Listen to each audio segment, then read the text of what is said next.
আমি শুভেন্দু অধিকারী ঈশ্বরের নামে শপথ করিতেছি যে বিধি দ্বারা স্থাপিত ভারতের সংবিধানের প্রতি আমি অকৃত্রিম নিষ্ঠা ও আনুগত্য পোষণ করিব। আমি ভারতের সার্বভৌমত্ব ও অখণ্ডতা রক্ষা করিব। পশ্চিমবঙ্গ রাজ্যের মুখ্যমন্ত্রী রূপে আমার কর্তব্যসমূহ নিষ্ঠাপূর্বক এবং বিবেকসম্মতভাবে নির্বাহ করিব এবং ভয় বা পক্ষপাত, প্রীতি বা বিদ্বেষ রহিত হইয়া সকল শ্রেণীর জনগণের প্রতি সংবিধান ও বিধি অনুসারে ন্যায় আচরণ করিব।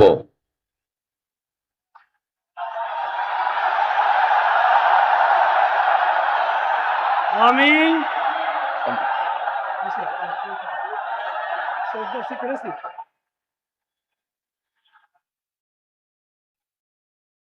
আমি শুভেন্দু অধিকারী ঈশ্বরের নামে শপথ করিতেছি যে পশ্চিমবঙ্গ রাজ্যের মুখ্যমন্ত্রী রূপে যে কোনো বিষয় যাহা আমার বিবেচনার জন্য আনীত হইবে বা আমি জ্ঞাত হইব, তাহা মুখ্যমন্ত্রী রূপে আমার কর্তব্য সমূহের যথাযথ নির্বাহের জন্য যেরূপ আবশ্যক হইতে পারে তদ্গতিকে আমি প্রত্যক্ষ বা পরোক্ষভাবে কোনো ব্যক্তি বা ব্যক্তিগণের নিকট জ্ঞাপন করিব না বা প্রকাশ করিব না।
you